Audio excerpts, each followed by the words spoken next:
Hello hi to everyone. जैसा कि आप सबको पता है केवीएस एनवीएस के एग्ज़ाम्स ख़त्म हो गए हैं। मैं आपको जो भी ये वीडियो मेरा पहली बार देख रहे हैं, मैं आपको अपना इंट्रोडक्शन देना चाहती हूँ। मेरा नाम स्वाति सिंह है। मैं नवोदय में टीजीटी मैथ्स हूँ और मैं 2 साल से नवोदय में हूँ। एंड अभी जो एग्ज़ाम ख़त्म हुआ, इस एग्ज़ाम में मैंने पीजीटी के लिए अप्लाई किया था। मैं आपको इस वीडियो में कुछ ऐसी बातें बताने जाऊँगी एंड जो आपको शायद थोड़ा कम अच्छी लगें और आप मुझसे डिसएग्री भी करें और कमेंट बॉक्स में शायद मेरे अगेंस्ट भी कुछ बोलें। अगेंस्ट मतलब मेरे थॉट्स के अगेंस्ट। लेकिन मैं चाहती हूँ कि आप डिसएग्री करें या एग्री करें, दोनों विथ डिग्निटी करें। Both criticism praise both are welcome. अभी मैं ऐसा क्या बोलने जा रही हूँ इस वीडियो में जिस पे आप डिसएग्री करेंगे और स्ट्रांगली डिसएग्री भी कर सकते हैं। ऐसी क्या बात है ये भी आप वीडियो में जान लेंगे। लेकिन मैं पहले ही बता देती हूँ कि ये जो भी बातें हैं ये मेरी कोई मनगढ़ंत कहानी नहीं है और ना ही ये कोई ऐसे टर्म्स हैं और ना ही कोई ऐसा एडवर्टाइजमेंट है। Nothing. It is completely based on truth of the संस्था institutions and the teaching learning process जो आज मॉडिफाइड हो चुकी हैं। उन्हीं के बेसिस पे मैं आपको कुछ बातें बताना चाहती हूँ जो आगे और भी ज़्यादा ड्रास्टिकली चेंज होगी। और शायद अगर आप इस फील्ड में कंटिन्यू रहे, टीचिंग में ही रहे, तो आपको उस पर क्रिटिसिज्म के अलावा दूर हटकर आज नहीं तो कल वो समझना पड़ेगा।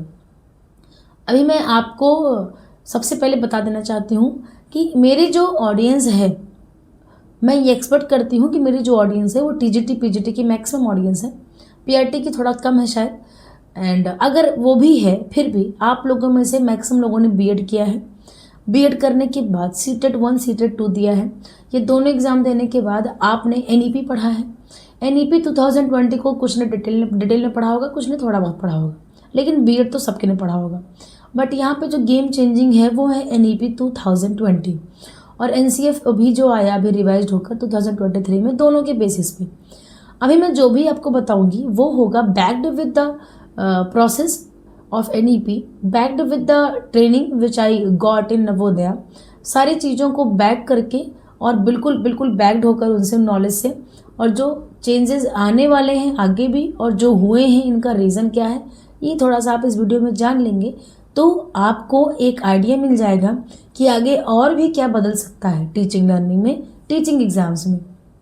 सबसे पहले मैं आपको बता दूं कि जो ये पेपर आया था, एक बार आप सोचिए कि इतनी बड़ी संस्था नवोदय और केंद्रीय विद्यालय, ये दोनों संस्थाएं मिलकर अपने पुराने पैटर्न्स को दोनों ने छोड़ा, एक कॉमन पैटर्न बनाया और उस पैटर्न में सब टीचर्स के लिए फॉर ऑल सब्जेक्ट कॉमन एक सिलेबस बनाया जिसको टीयर 1 बोला। और इसमें मैथ्स रीजनिंग को 60 मार्क्स, लगभग 120 मार्क्स दिया और बाकी के जो मार्क्स 180 हैं वो बाकी जो है वो computer, GK, general Hindi, English. ये तो आपने पैटर्न देखा। और इस पैटर्न को क्रिटिसाइज़ करने के बाद लोगों ने पेपर को भी क्रिटिसाइज़ किया, जिसमें से मैं सबसे पहली चीज़ मैं जिस पे आपसे एग्री करती हूँ वो है मैथ्स का पोर्शन इन पीजीटी। ये जो थोड़ा डुएबल नहीं था, जो क्या था, ये डुएबल नहीं था।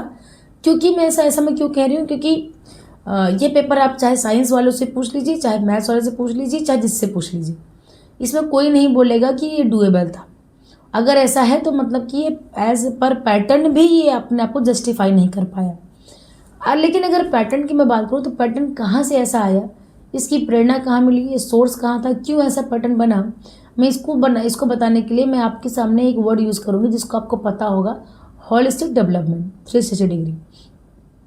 अभी ये क्या है कि चाइल्ड सेंटर्ड एजुकेशन में क्या है कि टीचर जो है वो थोड़ा सा बैक स्टेज पे जा रहा है। मतलब टीचर खुद को बैक रखेगा। Teacher is not a teacher today. हमें एक टर्म दिया जाता है फैसिलिटेटर, कि हमें बच्चे को बता देना है कि जैसे मान लीजिए कोई टॉपिक है, we have to give time to the students to explore that topic. जैसे मुझे बताना है कि किसी ट्रायंगल के 2 साइड्स हैं गिवन है, तो तीसरी साइड उनके डिफरेंस से ज़्यादा और उनके सम से कम ही होगी। अब ये पहले बताया जाता था डायरेक्टली थ्रू द कंसेप्ट। अभी क्या है कि बच्चे को बताया जाएगा कि अभी क्या करो, 2 साइड कर लो, ट्रायंगल की बना लो, तीसरी साइड देखो कितने टाइप के तुम बना सकते हो। वो खुद से थोड़ा बहुत एक्सप्लोर करेगा, 70-80% रिजल्ट के करीब पहुंचेगा, तब हम उसको बताएंगे कि अच्छा देखो जो तुमने ऑब्जर्व किया ये कुछ ऐसे मैच कर रहा है क्या इस फॉर्मूले से, ये फार्मूला होता है। मतलब आप डिड्यूस करेंगे उसकी एक्टिविटी से। ये मैं आपको क्यों बता रही हूँ, ये मैं आपको इसलिए बता रही हूँ क्योंकि अभी क्या हो गया कि टीचर जो है हर सब्जेक्ट का वो यही कर रहा है। उसको इतना कैपेबल बनाया जा रहा है कि सब्जेक्ट एक्सपर्ट से बढ़कर वो एक फैसिलिटेटर बन सके, बच्चों को समझ सके, उनके कॉग्निटिव डेवलपमेंट को समझ सके, उसकी रीजनिंग एबिलिटी को समझ सके, और उसकी जैसे अगर वो रीजनिंग एबिलिटी के साथ साथ उसमें कोई एक्स्ट्रा टैलेंट है, यूनिक स्पेसिफिक एबिलिटी है, उसको समझ सके। ये सब समझने के लिए ये मल्टी डायमेंशनल हो गया बच्चा, मल्टी डायमेंशनल इसके एक्सपेक्ट हो गया, उसके ब्रेन के, उसकी कैपेबिलिटीज़ की। Every child have different capability. अब डजेंट मैटर कि वो एक क्लास में एक टीचर उसको पढ़ा रहा है 40 बच्चों को, सारे बच्चों का अलग अलग कैपेबिलिटीज़ होगा, and every child have some capability, ऐसा एनईपी भी मानता है। ऐसा 99% क्या 100% ऐसा मानकर ही टीचर क्लास में टीच करता है। तो अभी क्या है कि टीचर को ज़्यादा से ज़्यादा कैपेबल बनाना है एट अ रीजनिंग लेवल, कि मतलब उसको अगर हिंदी भी पढ़ानी है तो हिंदी में भी वो खुद से स्टोरी अगर पढ़ रहा है तो एक बार वो खुद से डिस्कवर करे कि उसने क्या समझा इस स्टोरी से, बारी बारी से उसकी बातें सुनिए कि उसने क्या समझा, फिर वो क्या समझना चाहिए, उसके थॉट को थोड़ा सा डायरेक्शन देना है। अगर वो बिल्कुल एकदम ही पाथ से डिस्ट्रैक्ट होकर समझ लिया है। ये आजकल की स्टडीज़ का ये प्रोसेस हो चुका है। अभी क्या है कि जैसे किसी को आर्ट आती है तो स्कूलों में भी दे दिया जाता है कलर एंड पेन, कि जिससे थोड़ी सी वॉल मैगजीन्स को ड्रॉ करो। मतलब मैं आपको ये बता रही हूँ। और इवेल्युएशन भी बहुत मॉडरेट हो गया है कि आप गलत वर्ड, तुम्हारा ये आंसर गलत है, इस पे भी बहुत ऑब्जेक्शन है कि आप गलत बोलने से पहले 4 बार सोचिए कि उसने क्या लिखा है, क्या उसके मल्टीपल आंसर्स हो सकते थे, क्या वन ऑफ द आंसर उसने लिखा है, क्या वो over out of the box सोच लिया है क्या। ये सब कुछ आजकल हर टीचर को हर सब्जेक्ट में फेस करना पड़ रहा है। मैं आपको बता रही हूँ, मैं कोई बहुत ही डिफरेंट चीज़ें नहीं बता रही हूँ आपको, मैं भी आपको सब चीज़ें पता होंगी। इससे नीड अराइज होती है रीजनिंग की। यहाँ पे बहुत सारे लोग ये मुझसे अभी डिसएग्री करेंगे कि मैम क्या जो बाकी सब्जेक्ट पढ़ते हैं उनमें रीजनिंग एबिलिटी नहीं होती क्या। मैं आपको फिर से बात बता दे रही हूँ कि if you have to compete with the different personalities in a class, then you have to be good enough, not an expert but good enough in some of the cream subjects, या जो बोल सकते हैं prime subjects of a class. Prime subjects क्या होते हैं, जैसे mathematics होता है। ये इसमें कुछ भी ऐसा बिल्कुल नहीं है कि ये प्राइम नहीं होता, ये होता है। मैं आपको बता दूं ये होता है, कॉग्निटिव में ये होता है। आप अगर मैथ्स है, रीजनिंग है, रीजनिंग एबिलिटी के लिए रीजनिंग होनी चाहिए, दुनियादारी की थोड़ी बहुत नॉलेज हो, और अगर ज़्यादा बेटर हो कि वो थोड़ा अच्छी समझ रखता हो तो उसके लिए जीके ज़रूरी है थोड़ी बहुत। और उसके बाद कंप्यूटर की तो आजकल डिमांड इतनी ज़्यादा है कि हमें खुद कभी कभी लगता है कि why we not studied it well.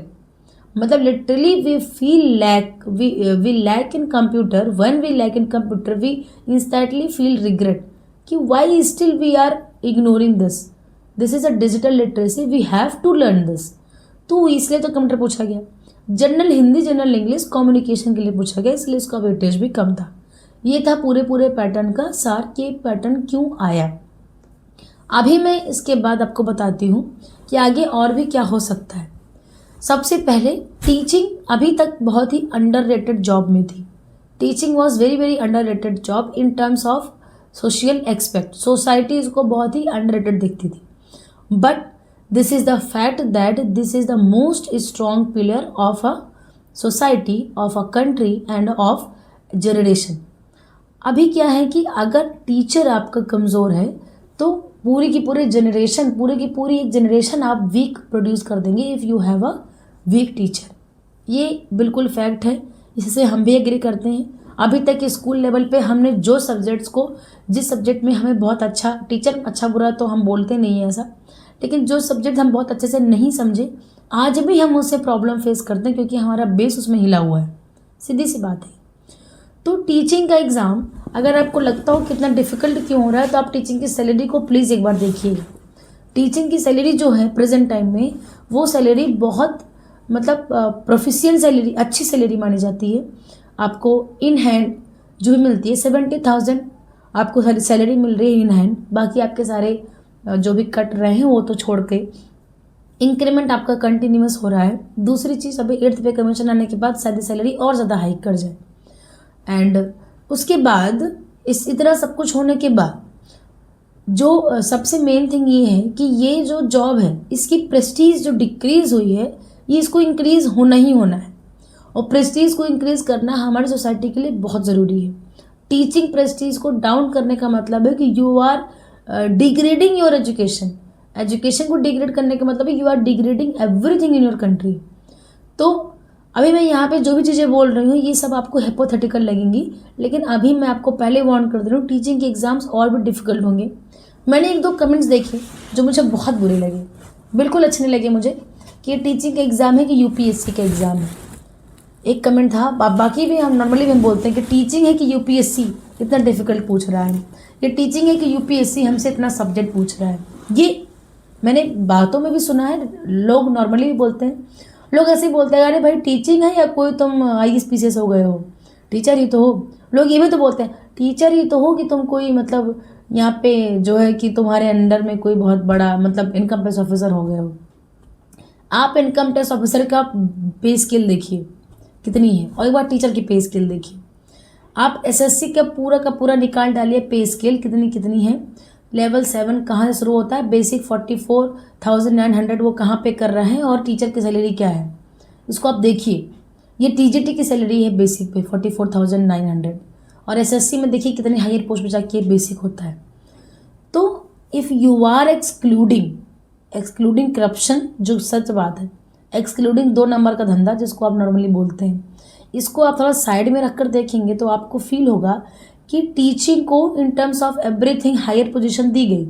उनको लोअर करने का काम किसने किया? लोअर करने का काम उनको करप्टेड पीपल ने किया। It is complete a fact.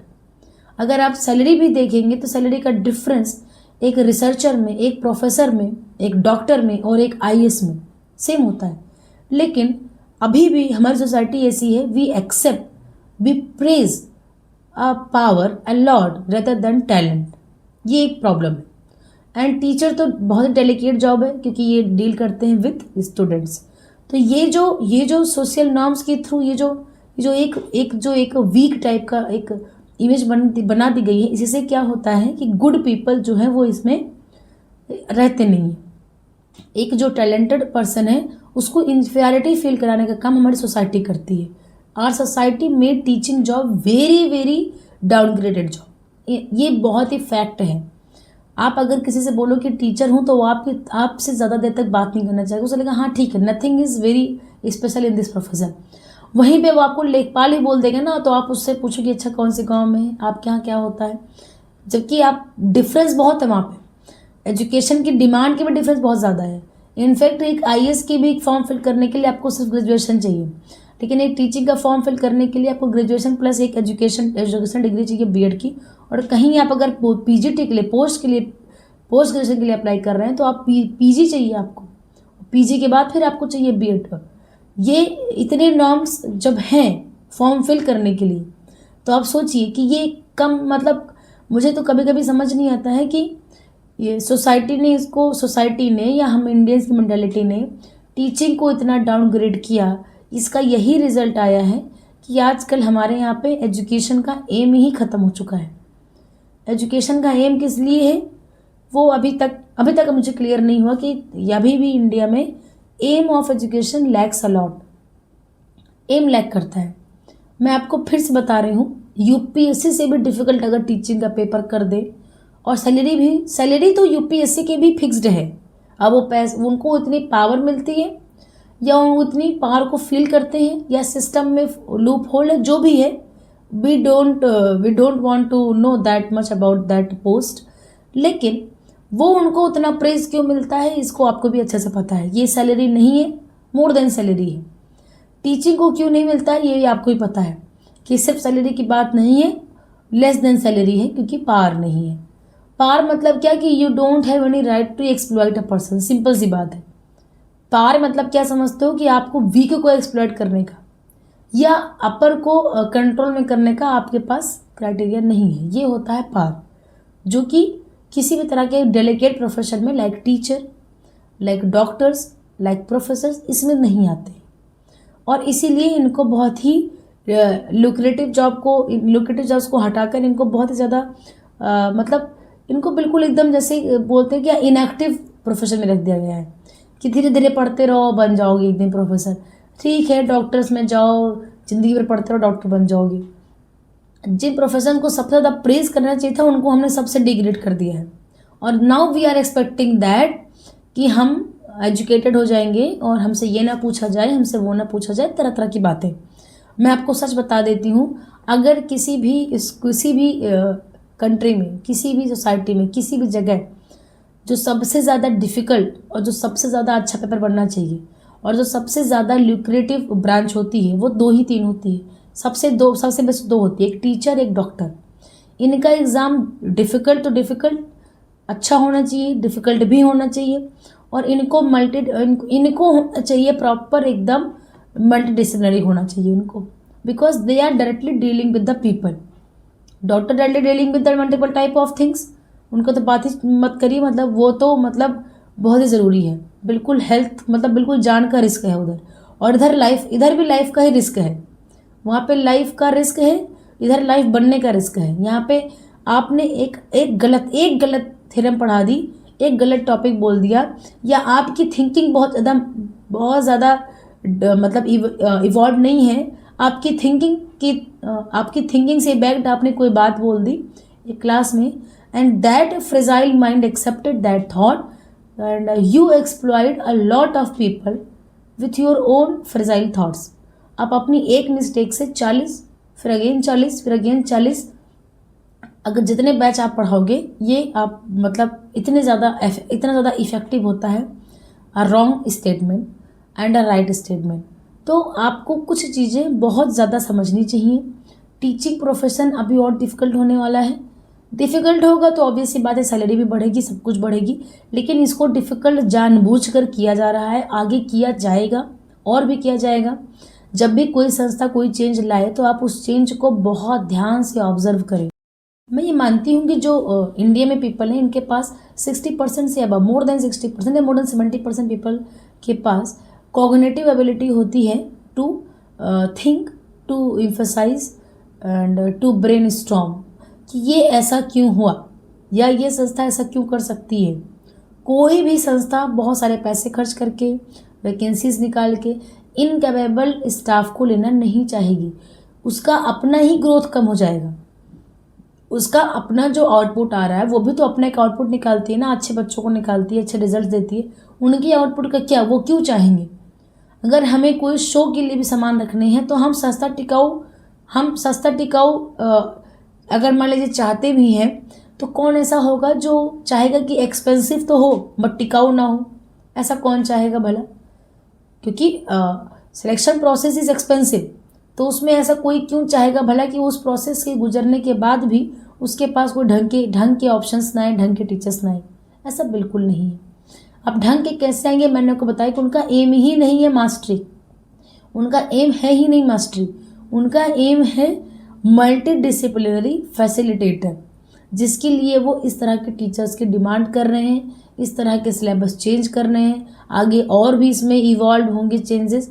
आप मेरी बातों से एग्री करते हैं, डिसएग्री करते हैं, करने से पहले आप एक बार नेट पे जाइएगा और इन सब बातों से बैक्ड आप एक चीज़ आप सर्च करिएगा कि what is the teacher as a facilitator. इसको आप थोड़ा पढ़िएगा। और टुडेज़ NEP 2020 ये किससे इंस्पायर्ड है, इसमें और क्या चेंजेस हो सकते हैं, why patterns are changing, why teaching is becoming so different from traditional teaching. थोड़ा सा आप इसको पढ़िएगा, it will help you a lot, and it will change your thought also. आप टीचिंग में आने से पहले अपने थॉट को थोड़ा चेंज कर लेंगे, आपको लग जाएगा कि हाँ इसमें कुछ तो डिफरेंट है।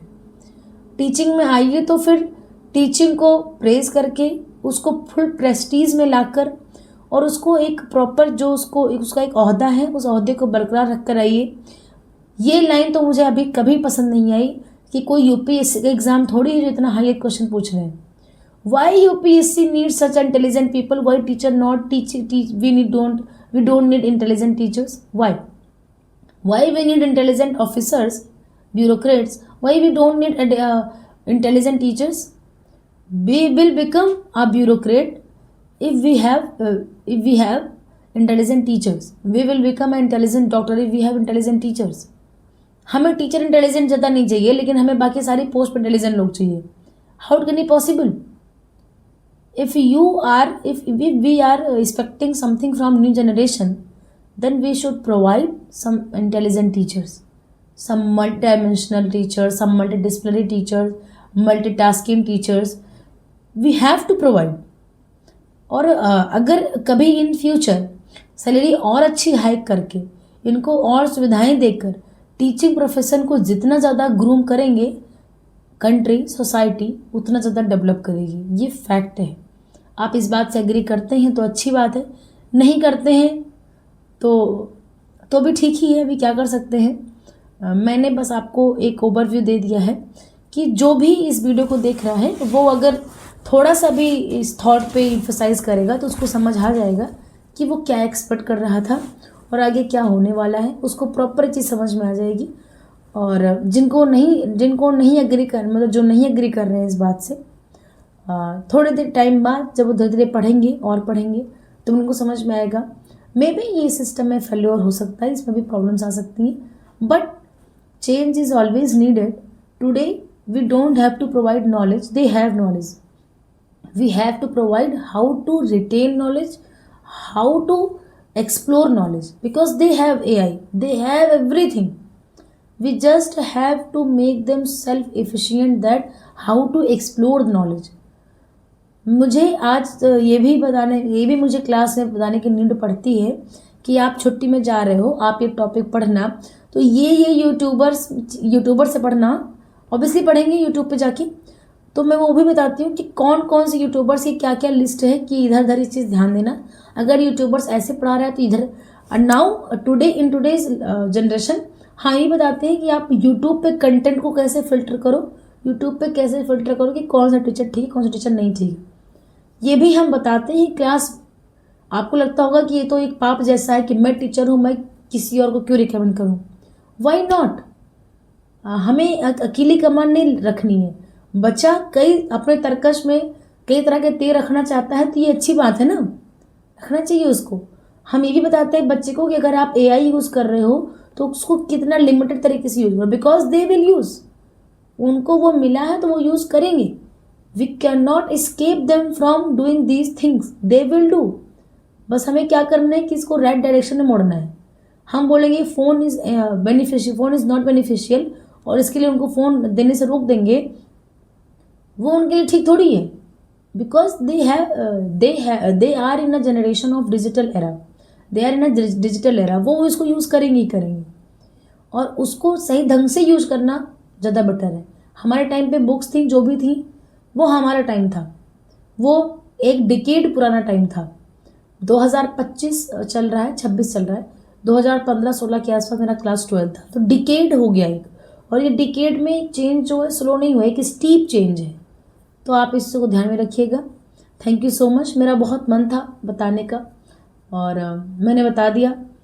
और वही है कि यूट्यूब पे मैंने ये बात जो बोली है, मैं इसको एक्सपेक्ट करती हूँ कि मैक्सिमम लोग इसको समझें, फिर रिव्यू करें।